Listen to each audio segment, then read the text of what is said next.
Так. Günler қалың қалай? Жақсы өзіңіз. Жақсы. Денсаулық бәрі дұрыс па? Так, кім? Кім еді ана? Аружан ауырып тұрмын деп больницаға барам деді ма? Так. Иә, айтты.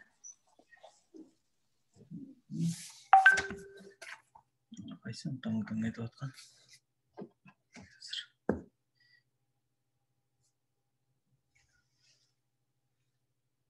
Так.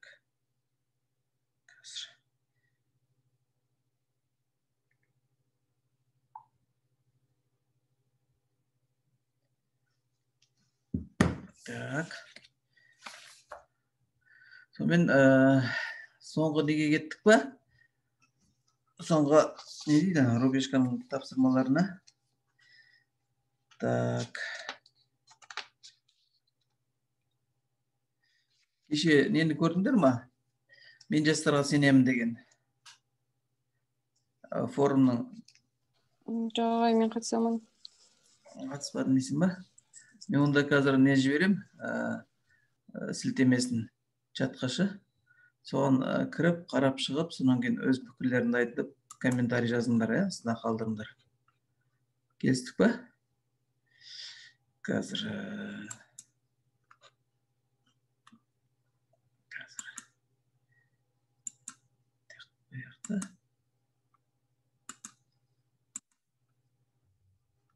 осына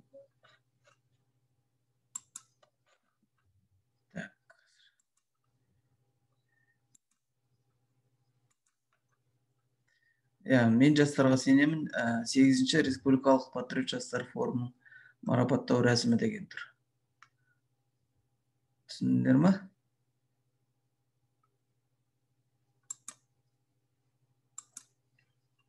Не, осыған кіріп, сонан кейін нетіңдер да? Оны не өкпет. Так. Сонымен арғарай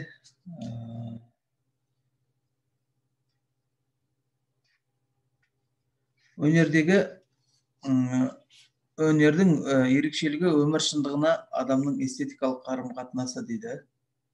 Өнер туындысының мазмұны мен формасына тоқталу. Так.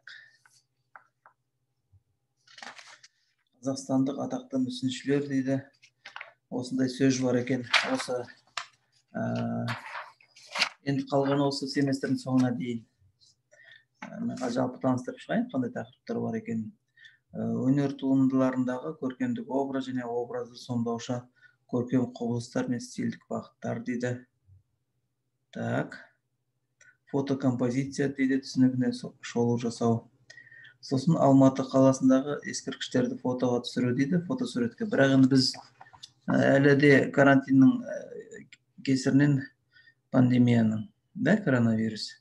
Біз енді не істейміз? Әркім өз жеріндегі ескерткіштерді фотоға түсіреді. Яғни телефон бар болса, телефонның көмегімен мүмкіндігінше белгілі бір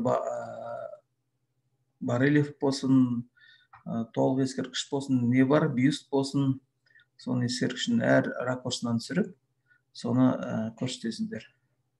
Оған алдағы уақытта келеміз.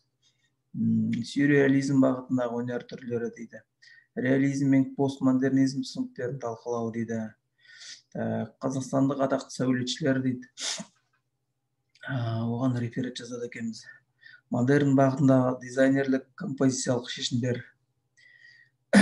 Бейнелеу өнері, сәулет өнері, қол өнері дегенді біріктіріп қалай айтамыз дейді. Қазақстанның жарнамаға қатысты заңдары дейді. Қазақстан Республикасының тіл саясаты мен мемлекеттік тілде жарнамалық ақпарат таратуда қолданылатын нормалар, көркемдік шығармашылық, бейнелеу өнері, қазақтың танымал баспагерлері, олардың заман талабына сай шығармашылық ізденістері, түпнұсқа және көшірме өнім түсінігі дейді. Түпнұсқалық туындыны зерттеу әдістері.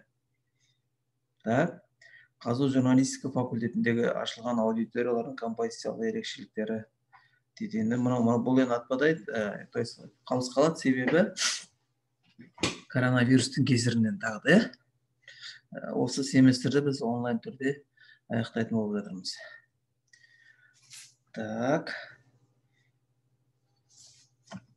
Өнер туындыларындағы көркемдік образ және образды сомдаушы көркем құбылыстар мен стильдік бағыттар деген қалай түсінесің, Гүлнұр?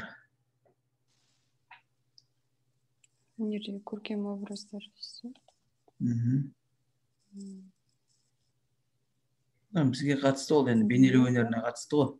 Ол жаңағы белгілі бір дизайнерлік композиция болсын, кескіндемелік болсын, мүсіндік композиция болсын, графикалық болсын, бәрібір. Сондағы көркемдік образ деген қандай ол? Мысалға, әр туындының өз фишкасы дейді ғой, сонысы болады, бір назар аударатын жері, өзінің стилі болады. Соған біз белгілі бір образды алады екенбіз, айталық. Біздің Қазақстанның елтаңбасын алайық, гербті.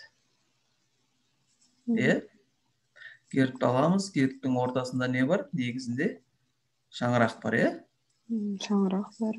Қанатты. Не бар? Шаңырақтың суреті бар төбе жағында. Содан кейін? Пырақтары бар. Осы жердегі екі жағында. Ол неге жатады екен? Көркем образға жатады екен, яғни шын мәнінде ондай, мысал үшін, хайуан жануар жоқ, но бірақ қанатты пырақ деп көркем бір әдеби пафостық негізде сондай суреттелген біздің әдеби шығармаларда көп бар. Соны негізге алып, қазақтар енді атпен қазақ жерінде осы жылқылар ең алғаш осыдан 5000 жылдай бұрын ең алғаш қолға үйретілген екен. Оны ғылыми түрде дәлелдеді Зайбер деген зерттеуші ғалым. Соны біз бір жағынан дәлелдеу үшін факт ретінде, екіншіден шын мәнінде қазақтар жылқы малын аса құрметтеген, әлі де солай құрметтеді. Соны білдіру мақсатында, ат адамның қанаты дейміз. Тағы біздің мына мемлекеттік туымызда жалау дейміз ғой, байрағымызда. Онда қандай көркемдік образ бар? Құс, қыран құс, күн, ою-өрнек. Осы үшеуі ғой негізгі. Үшеуі не істеп дос болып па, үшеуі? Құс.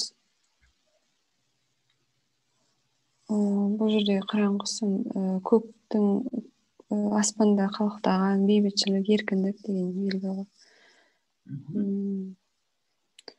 Күнде сол бейбітшілік, аспанымыз ашық болсын деген.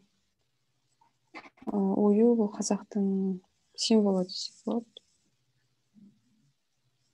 Яғни сонау атадан бабаға мирас болып келе жатқан біздің өнеріміздің бірі ол қазақтың ұлттық ою өрнектері,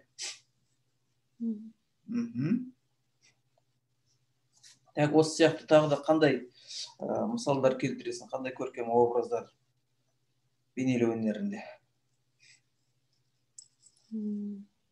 Есіңе түсіріп қойшы, жақында бізге келе жатыр, қандай мереке келе жатыр? Үлкен тәуелсіздік күні. Тәуелсіздік күні. Соған қатысты қандай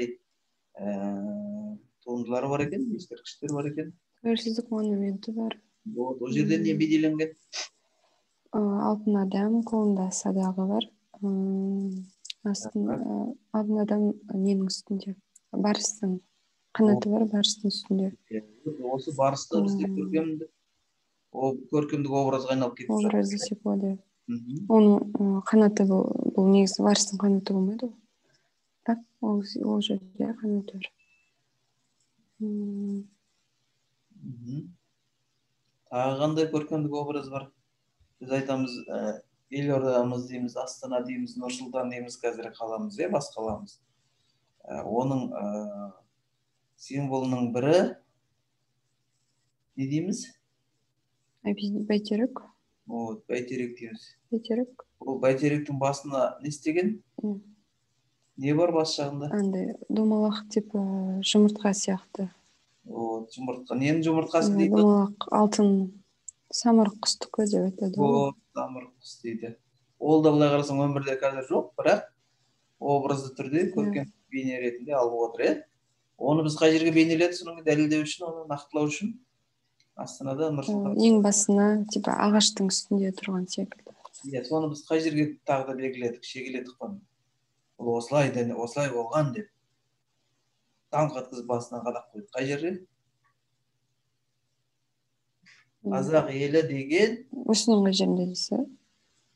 Жаңа самұрық. Қазақ елі тағы монументі бар ғой.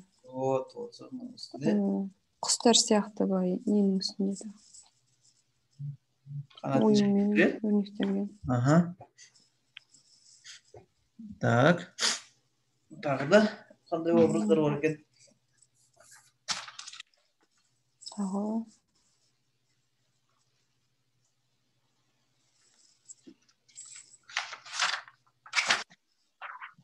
Есіне түсіріп қойшы.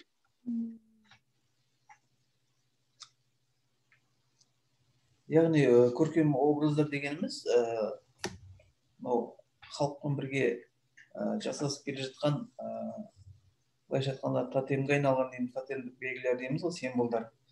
Сондай аң құстардың сондай бейнелері бар екен. Ол жалғыз қазақ халқында емес, ол жалпы осы дүниедегі барлық халықтарға тән түсінік деп қабылдасақ болады. Себебі ол кез келген ұлттың дүниетанымында бар нәрсе. Бірақ әрқайсысы оны әртүрлі қабылдайды және соған сәйкес әртүрлі оны бағалайды.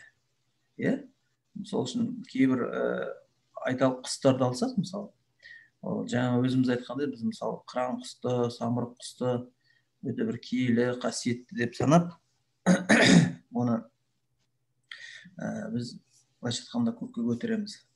Ал кейбір халықтар оны керісінше, бұлар жыртқыш, анау мынау деп оны керісінше оны қабылдамайды, оның орнына олар басқа нені нетеді, басқа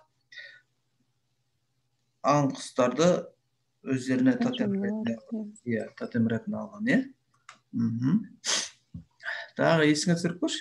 Жапонияда панданы нетеді ғой, қатты. Жапонияда ма, Қытайда ма панда? Жапонияда да бар ғой, Қытайда да. Тағы? Тағы не?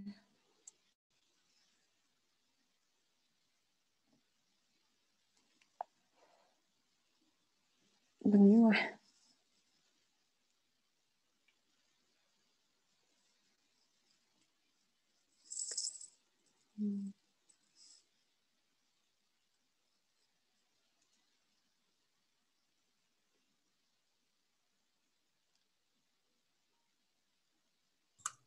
Так. Сосын мына нелерді алайық. Жыртқыш аңдарды алайық. Жаңа біз барыс дедік. Барыста былай қарасаң жыртқыш, бірақ ол биік таудың басында өмір сүретін болғаннан кейін солай деп кете береміз. Тағы да бар, олардың бірі жолбарысты алатын, мысалы. Кезінде қазақ жерінде де болған жолбарыстар, Тұран жолбарысы дейді. Өзіміздің Әл-Фараби атындағы университеттің биология музейінде соның несі тұр, тұлыбы тұр, чучело дейміз ғой, соның тұр әлі сақталып қалған. Ең соңғы осы болған қазақ жерінде мекен еткен Тұран жолбарысының сонда сұлбасы сақталып тұр, тұлыбы.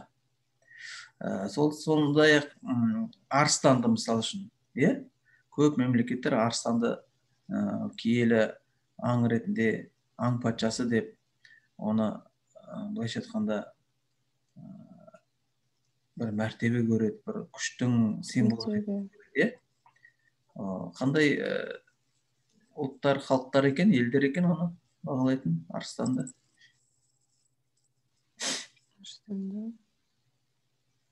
Олардың өнер туындыларында бейнеленген. Ау. Тау халықтарында ма? Көрген, бірақ қай елдер екен? Ол әсіресе мынау, енді кезінде ол жақтарда көп болған, кейіннен жойылып кеткен ғой, мынау Жерорта теңізі маңайындағы елдерде айтамыз, анау қайта өрлеу дәуіріндегі өнер туындыларында да көп. Италия, айтамыз, содан кейін Грекияда мысалы үшін көп. Грекия мен Рим өнердің кәдімгі орталары болып есептеледі. Есіңе түсіп отыр ма? Сол жерде көп деген ескерткіштер бар, мүсіндік композициялар бар. Барлығына дерлік ол жерде Арыстанды әртүрлі позада бейнелеп отырған. Яғни белгілі бір күштің, биліктің символы ретінде. Ондайлар бар. Тағы да?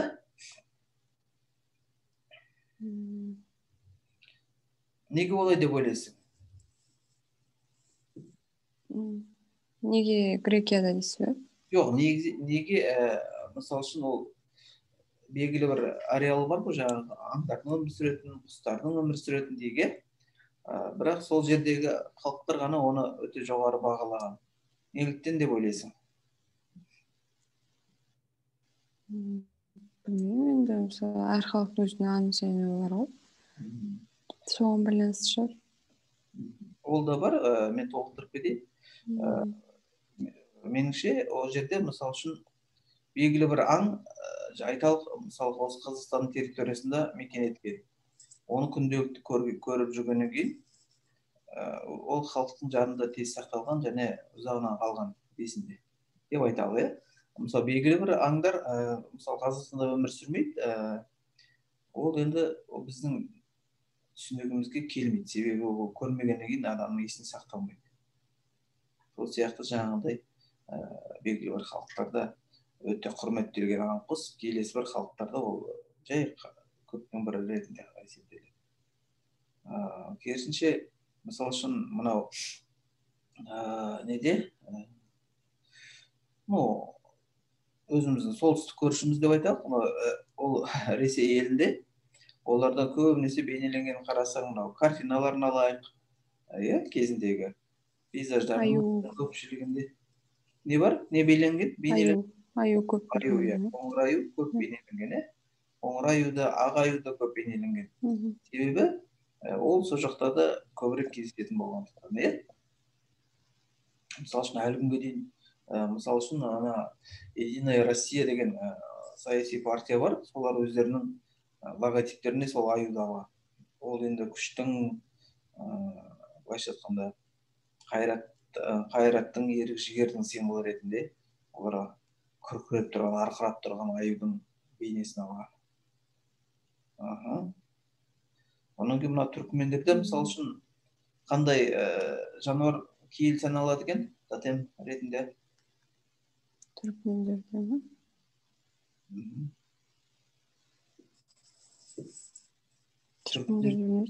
Түркмендерде мысалы үшін Ақалтеке деген жылқының тұқымы бар.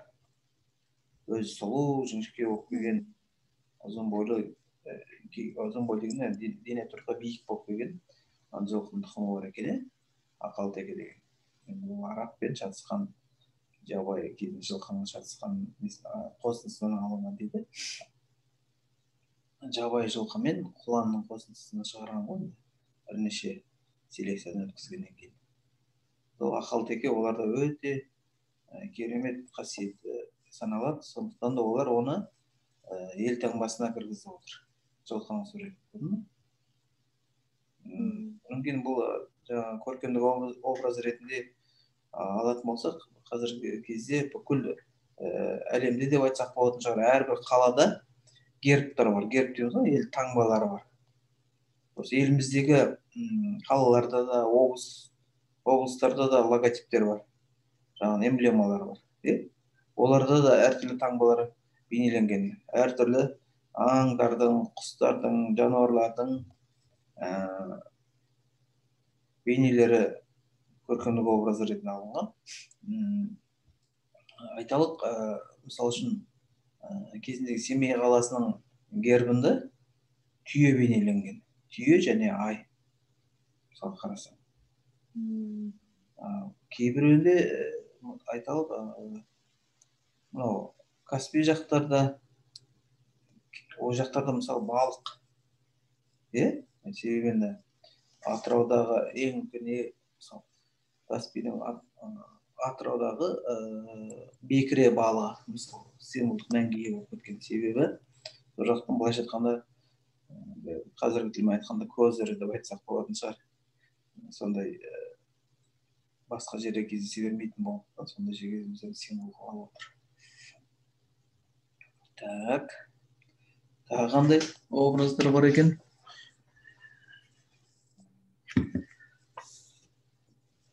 Жалпы бұл мына біздің жаңағы бағана өзің айтқандай қазақтың ою өрнектерінде егер дұрыстап зер салып қарайтын болсаң, ол өрнектер кезінде бұл өрнек арқылы бір-бірімен хат алмасқан. Өрнекте кәдімгі қазіргіше модадағы тілмен айтқанда белгілі бір жасырын код ретінде пайдаланған ғой өрнектерді. Мысалы үшін ұзатылған қыз дейді, кейін өзінің қайын жұртына хал жағдайым жақсы, барлығы дұрыс деп, я болмаса белгілі бір жағдай болған болса, соны белгілі бір анама деп сыйлық деп бергізіп жібереді екен. Бірақ сол сыйлықты шетіне өрнек ретінде нетіп жүрген, бейнелеп жібереді екен жағдайды. Оны түсінетін анасы кезінден өзі мысалды үйреткен ғой. Ой өрнекті қалай тоқу керек, қалай істеу керек. Сол арқылы қызының жағдайын қаншалықты жақсы екен, я болмаса қандай жағдайда жүргендігін, белгілі бір жағдай жүрген болса, соны түсінетін болған. Соған сәйкес әрекеттер жасалып отырған екен. Қазіргі кезде өкінішке орай екінің бірі біздің ою өрнектерді түсіне береді деп айта алмаймыз. Бірақ дегенмен де осы бейнелеу өнері саласында оқып жүрген жастардың көпшілігі әрине оны түсінуге тырысады. Себебі былай қарап тұрсаң, қазір бір қарағанда өрнек болып көруі мүмкін, бірақ ол өрнектің ар жағында жасырын түрде өсімдік болуы мүмкін, аң құс болуы мүмкін, бейнеленіп. Соған сәйкес бізде қазақта көптеген ою өрнектің түрлері бар. Ол өзі бірнеше жанрларға бөлінген. Яғни өзіндік тектес өрнектер дейміз. Сонан кейін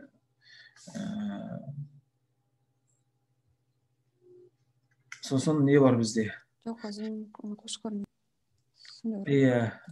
Мынау қошқар мүйіз дейміз. Сонан кейін не бар? Өзіндікті айттық. Мысалы үшін құстар бар. Аққу дейміз, аққу негізді бізде ою өрнектер бар. Онан кейін мынау көгершінге қатысты бар. Онан кейін мынау бағана барс дейміз ба, болмаса жолбарыс дейміз ба, соңында қарасаң бейнесін байқауға болатын иректелген өрнектер бар. Қарасаң шабуыл жасап жатқан, бір-бірімен байланысып жатқан не болып жатыр. Сондай процестердің жүріп жатқандығын байқауға болады. Сондықтан бұл түрлі жағдайда біздің халқымыз ол өрнектер арқылы да өнерді дамытып отырған. Ол енді кезінде тасқа қашалып салынған суреттер, мүсіндер дейік, ол белгілі бір дәуірде, яғни жерімізге ислам діні келгеннен кейін, ол адамдардың тірі жанның бейнесін салуға, мүсін жасауға тыйым салғаннан кейін, өнерлік халық әйтеуір бірдеңемен айналысу керек қой. Қазіргідей карантин кезінде тап болғаннан кейін олар енді басқаша бір әрекеттер жасауға көшіп, осы ою-өрнектің қатты дамуына әсер еткен. Соның арқасында ою-өрнектер өте жақсы деңгейге көтерілген және салалық деңгейге дейін көтерілгендігін айтып кетуіміз керекпіз. Так, түсінікті ғой жалпы, жарайды, онда ана жобамыз не болып жатыр? Өздерінің менің отаным Қазақстан. Енді осы апта бояп бастаймын. Содан кейін анау кеше мен декан орынбасары Айгерім апайларынан білдім, біз қалай мына емтиханды тапсырамыз деп. Ол шығармашылық емтихан болатындығы ол нақты белгілі, бірақ енді сол қандай не бойынша тапсырамыз. Көрінме күйінде жасағанымыз дұрыс болар, бірақ енді мына ненің талабы қалай болатынын көреміз енді. Moodle дей ма? Moodle деген программа арқылы сендер оны жүктеу керек болады екенсіңдер, соған сәйкес бағалау керек болады екен. Енді бірақ оны жақындаған кезде нақтылап айтамын, бірақ сендер соны жұмыс дайындап, маған несін көрсетіңдер, эскизін. То есть эскизін дегенде уже нақты жұмыстың өзіне кірісу керексіңдер ғой. Соның процесін біткен болсыңдар, біткенін жұмысты көрсетіңіздер маған, суретке түсіріп жіберіңіздер. Келістік па? Жақсы, онда келесі сөздеріңізді дайындай беріңдер, ақырында уақыт кейін болмай кетеді, себебі келесі сабақта айтатын тақырыпты айтып қойсыз, біз мәлімет жинап кішкене нетіп қояйық. Мен жаңа жалпы айтып кеттім, келесі сабақта біз енді мүсіншілер туралы жазған жоқпыз ғой, рефератымыз, білесің ғой, Біз өткенде сәндік қолданбалы өнер шеберлерін жаздық, солар туралы.